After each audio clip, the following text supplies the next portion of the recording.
Anies juga antitesis Heru. Kalau Anies adalah antitesis Jokowi, itu sudah tidak perlu diperdebatkan. Jauh langit dari bumi. Tidak sama orang yang bekerja dengan yang tidur. Tidak sama orang yang ikhlas dengan yang pamrih. Tidak sama orang yang punya gagasan besar dengan yang tidak punya gagasan. Hanya saja, etika berpolitik orang yang menyampaikan hal tersebut yang perlu dipertanyakan.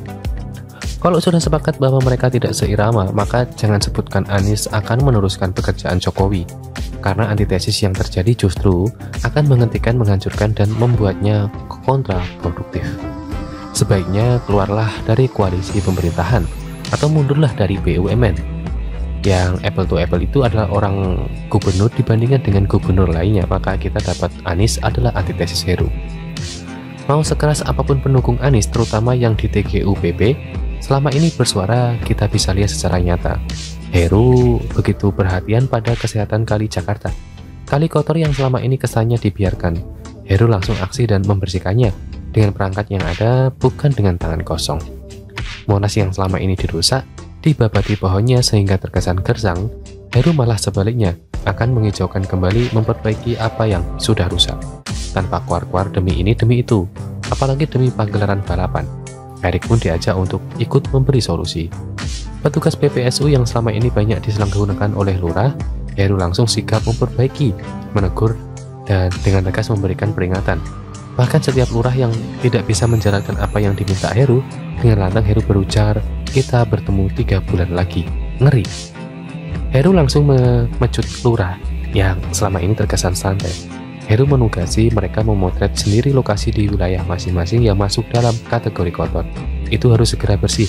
Kalau ada kendala, cari camat masing-masing. Pedas.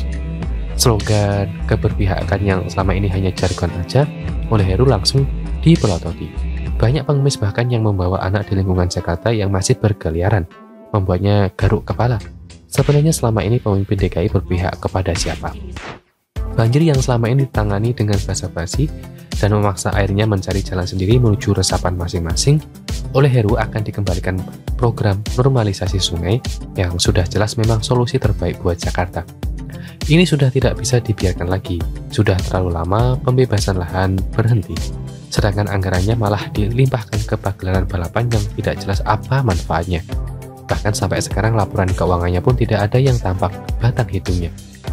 Dan tentunya yang paling jelas kelihatan antitesis antara mereka berdua adalah Heru begitu berani berhadapan dengan warganya yang ingin berkeluh kesah. Dia membuka kembali posko pengaduan di balai kota yang selama ini sudah ditutup. Ini menandakan dia memang memahami apa fungsinya sebagai pelayan warga, dan dia mau memahami permasalahan dan ingin punya alternatif yang cepat dan tepat. Tentu, ini bertolak belakang dengan orang yang hanya mengandalkan aplikasi, lalu cepat-cepat membalas warga dengan sajian foto dan narasi. Tapi pada kenyataannya banyak keluhan warga yang tidak terlayani. Buktinya begitu posko pengaduan dibuka kembali, warga pun berbondong-bondong.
Anies juga antitesis Heru.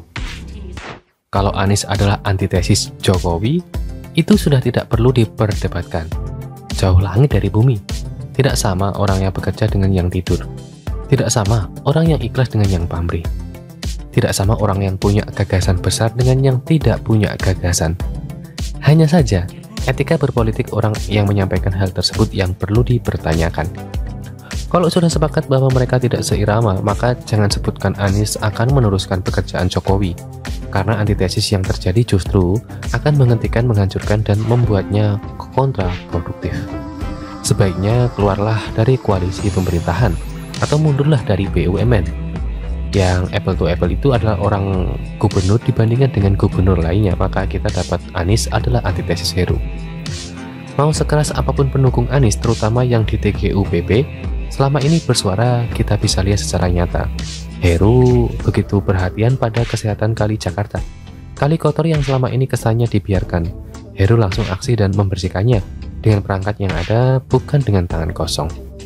Monas yang selama ini dirusak, dibabati pohonnya sehingga terkesan gersang, Heru malah sebaliknya akan menghijaukan kembali, memperbaiki apa yang sudah rusak. Tanpa kuar-kuar demi ini demi itu, apalagi demi pagelaran balapan. Erik pun diajak untuk ikut memberi solusi. Petugas PPSU yang selama ini banyak disalahgunakan oleh lurah, Heru langsung sigap memperbaiki, menegur, dan dengan tegas memberikan peringatan. Bahkan setiap lurah yang tidak bisa menjalankan apa yang diminta Heru, dengan lantang Heru berujar, "Kita bertemu 3 bulan lagi." Ngeri. Heru langsung memecut lurah yang selama ini terkesan santai. Heru menugasi mereka memotret sendiri lokasi di wilayah masing-masing yang masuk dalam kategori kotor. Itu harus segera bersih. Kalau ada kendala, cari camat masing-masing. Pedas. Slogan keberpihakan yang selama ini hanya jargon aja, oleh Heru langsung dipelototi. Banyak pengemis bahkan yang membawa anak di lingkungan Jakarta yang masih berkeliaran, membuatnya garuk kepala. Sebenarnya selama ini pemimpin DKI berpihak kepada siapa? Banjir yang selama ini ditangani dengan basa-basi dan memaksa airnya mencari jalan sendiri menuju resapan masing-masing, oleh Heru akan dikembalikan program normalisasi sungai yang sudah jelas memang solusi terbaik buat Jakarta. Ini sudah tidak bisa dibiarkan lagi, sudah terlalu lama pembebasan lahan berhenti, sedangkan anggarannya malah dilimpahkan ke pagelaran balapan yang tidak jelas apa manfaatnya. Bahkan sampai sekarang laporan keuangannya pun tidak ada yang tampak batang hidungnya. Dan tentunya yang paling jelas kelihatan antitesis antara mereka berdua adalah Heru begitu berani berhadapan dengan warganya yang ingin berkeluh kesah. Dia membuka kembali posko pengaduan di balai kota yang selama ini sudah ditutup. Ini menandakan dia memang memahami apa fungsinya sebagai pelayan warga, dan dia mau memahami permasalahan dan ingin punya alternatif yang cepat dan tepat. Tentu, ini bertolak belakang dengan orang yang hanya mengandalkan aplikasi, lalu cepat-cepat membalas warga dengan sajian foto dan narasi. Tapi pada kenyataannya banyak keluhan warga yang tidak terlayani. Buktinya begitu posko pengaduan dibuka kembali, warga pun berbondong-bondong.